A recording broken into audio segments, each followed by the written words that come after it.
Expert Partner University, the knowledge you need to succeed. I'm Mark S. A. Smith with Outsourced Channel Executives. We're the company that makes winning channels. And in this program, I'm going to discuss why you don't just train the channel, you energize it. Ever step back and look at your channel training programs and thought to yourself, this is okay, I guess, but sometimes it feels like my channel partners are just going through the motions. Am I really getting the bang for my buck and my time? Are my channel partners? Or is there a better way? I'm here to tell you that if your channel partners aren't excited to take your calls, hear about your next big upgrade or product line, because they know they'll be able to enable their success, then there is a better way. I've been there, and I've seen the difference between just training your channel and the kind of training that really energizes and excites your channel. In this program, I'm going to discuss how to tell the difference by hitting on a few key characteristics and outcomes of a really well-trained channel. I'm also going to talk about how to determine what your channel partners need and how to measure your program's effectiveness. Because you shouldn't take my word for it. You should have all the tools to measure the results for yourself. So, why don't we start by talking about what a well-trained channel looks like? Because being able to recognize success is half the battle. Okay, let's get started by talking about how training creates a big edge over your competition. I've been involved in sales channels since 1982. I know, I don't look that old. It's good genetics. In the mid-'80s, I increased sales by 100% per year for 3 years in a row. And that was during the stock market crash of 1987 called Black Monday. And the way that I did it was with training. Yep, I created a 2-hour training event that showed prospects how to solve a problem that they couldn't solve before the training session. And I taught them how to do it in a way that the competition couldn't. So, even if they went to my competitor, the competitive solution would fail. And I would close 85% of those who could buy. So, think about this. If your customers and channel partners knew everything that you know about your products and services, would they even consider buying from your competition? Of course not. And if you can't feel good about the answer to that question, you might want to sell something else. What I learned from that experience is the most dangerous thing to the competition is a customer who is educated. Translating that to your channel, the most dangerous thing to your competitor is a channel that's educated.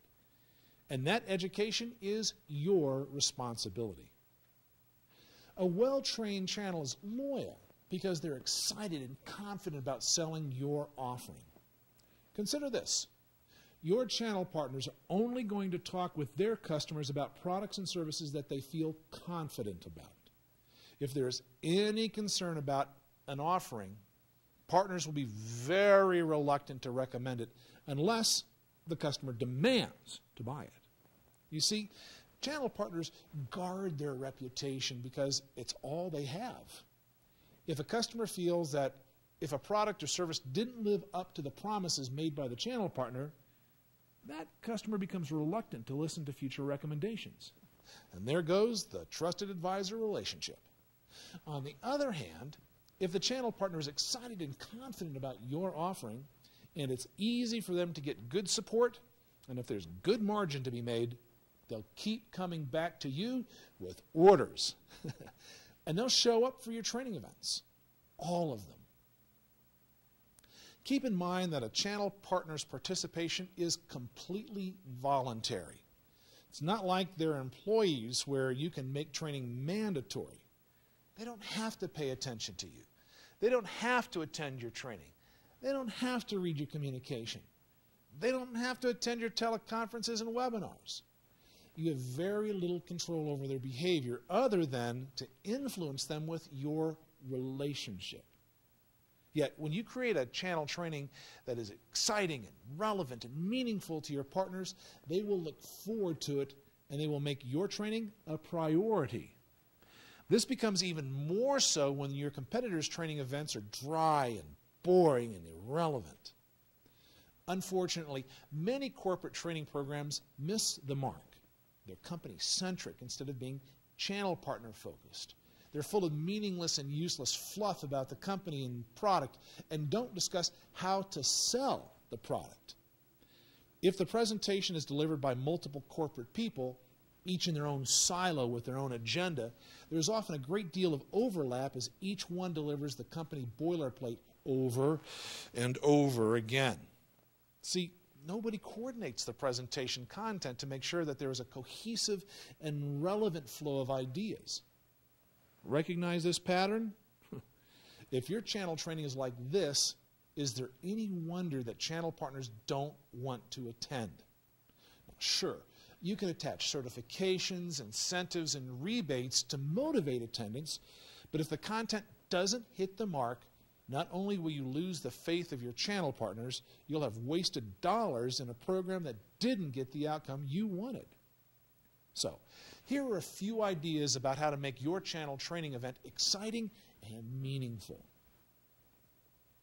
What I've learned is that many companies focus on product training and occasionally offer generic sales training. What channel partners really need is how to sell this product training. It's a combination of product capabilities, value propositions, and competitive positioning, along with how to sell the product to the target customer in the current market conditions. Keep in mind that your channel sales partners often rely on you for technical depth, and they often don't have the interest nor the inclination to become technical experts. When you focus on their needs and not the product details, they're more interested. Now, that may shock you, but stay with me. I've learned that channel partners want to know 6 things about your offering. What it is in a concise sentence. What does it do in a plain English paragraph that is loaded with benefit statements? Who to talk with and what to say, ideally tuned and targeted by customer business function. How to overcome objections and bust barriers.